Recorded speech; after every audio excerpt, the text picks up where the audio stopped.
Bell বাটনটা press করে আমাকে সাবস্ক্রাইব করে দেবেন। সাবস্ক্রাইব করে দিলে কি হবে বন্ধুরা, আমি যখন যা রান্না করব তৎক্ষণাৎ আপনাদের কাছে ভিডিওটি পৌঁছে যাবে। তাহলে দেখতে থাকুন আজকের এই রেসিপি।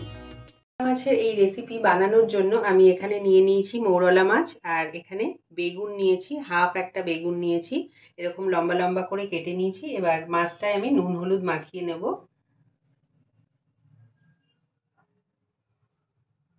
আর আমি বেগুনেও নুন হলুদটা মাখিয়ে রাখবো, কারণ যদি ভাজার সময় না তেলটা কম লাগে, তাই জন্য একটু হলুদ আর নুন আগে থাকতে মাখিয়ে রেখে দেবো। তো আমার মাছেও নুন হলুদ মাখানো হয়ে গেছে আর বেগুনেও নুন হলুদ মাখানো হয়ে গেছে। এবার পরের স্টেপে চলে আসছি।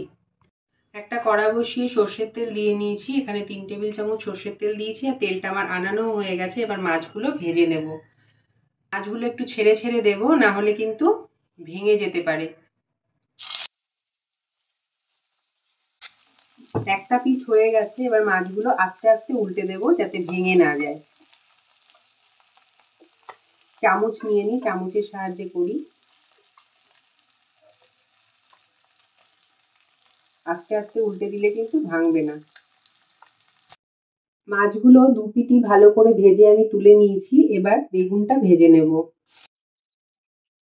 বেগুনটাও আমার ভাজা হয়ে গেছে, আমি এবার তুলে নিচ্ছি। বেগুনটা ভাজার পরে আরো 1 চামচ তেল দিয়ে দিচ্ছি কালো জিরে 1 চামচ, আর একটা শুকনো লঙ্কা ভেঙে দিচ্ছি ফোড়নে।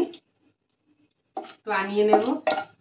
ফোড়নটা আনানো হয়ে গেছে, দিয়ে দিচ্ছি 3 কোয়া রসুন গ্রেট করে নিয়েছি, সেটা দিচ্ছি। রসুনটা 1 মিনিট নেড়ে চেড়ে এবার দিয়ে দিচ্ছি পেঁয়াজ কুচি। এখানে একটা বড় সাইজের পেঁয়াজ নিয়েছি, এটা দিয়ে দিলাম। পেঁয়াজটা এবার একটু লাল করে ভেজে নেব। পেঁয়াজটা ভাজা হয়ে গেছে, এবারে আদা বাটা দিয়ে দিচ্ছি, 1 চামচ দিয়ে দিলাম।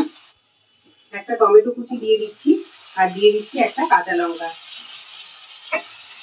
পেঁয়াজ আদা রসুনের সঙ্গে টমেটোটাও কষিয়ে নেব। হাফ চামচ নুন দিয়ে দিচ্ছি, পরে লাগলে আবার দেবো। এবার ভালো করে কষিয়ে কষিয়ে ভেজে নেব। পেঁয়াজ আদা রসুন টমেটো আমার কষানো হয়ে গেছে দেখুন। আর এখানে কিছু মশলা নিয়েছি, 1 চামচ করে নিয়েছি জিরে গুঁড়ো, ধনে গুঁড়ো আর কাশ্মীরি লঙ্কার গুঁড়ো, আর হাফ চামচ নিয়েছি হলুদ গুঁড়ো। এই সবগুলো দিয়ে দিচ্ছি। একটু সামান্য জল দেব। এবার ভালো করে কষিয়ে নেব। মশলাটা আমার কষানো হয়ে গেছে ভালো করে, এবারে দিয়ে দিচ্ছি ভেজে রাখা বেগুনগুলো। এবারে দিয়ে দিচ্ছি পরিমাণ মতো একটু জল। বেগুনগুলো বেশি নাড়বো না, ভেঙে যাবে। আলতো হাতে নেড়ে দিচ্ছি। ফুট ধরে গেছে, এবার ভেজে রাখা মাছগুলো দিয়ে দিচ্ছি, আর দিয়ে দেবো একটা কাঁচা লঙ্কা। এবার আলতো হাতে মিশিয়ে দেব। এবার আমি জলটা দেওয়ার পর 2-3 মিনিট কষিয়ে নেব, তারপরে ধনে পাতা দেবো। এবারে দিয়ে দিচ্ছি ধনে পাতা কুচি। এবার আলতো হাতে একটু নেড়ে দেবো। তো আমার রান্না একদম রেডি। গ্যাসের ফ্লেমটাকে আমি অফ করে দিয়েছি, আর 2-3 মিনিট স্ট্যান্ডিং টাইমে রেখে তারপরে আমি গরম গরম পরিবেশন করব। এইটুকু জল না রাখলে বন্ধুরা ভাতের সঙ্গে কিন্তু খাওয়া যাবে না, ওই জন্য এইটুকু গ্রেভি আমি রেখেছি। তো তৈরি হয়ে গেছে বন্ধুরা আমার আজকের মৌরলা মাছের তেল ঝালের রেসিপি। ঝুরঝুরে গরম ভাতের সঙ্গে কিন্তু বন্ধুরা অসাধারণ লাগে এই রেসিপি। আপনারা বাড়িতে আমার মতো করে একবার অন্তত ট্রাই করবেন, আর যদি ভালো লাগে আমাকে একটা লাইক করতে ভুলবেন না। তাহলে দেখা হচ্ছে নেক্সট ভিডিওতে। আপনারা সবাই ভালো থাকুন। এখানেই শেষ করছি। নমস্কার।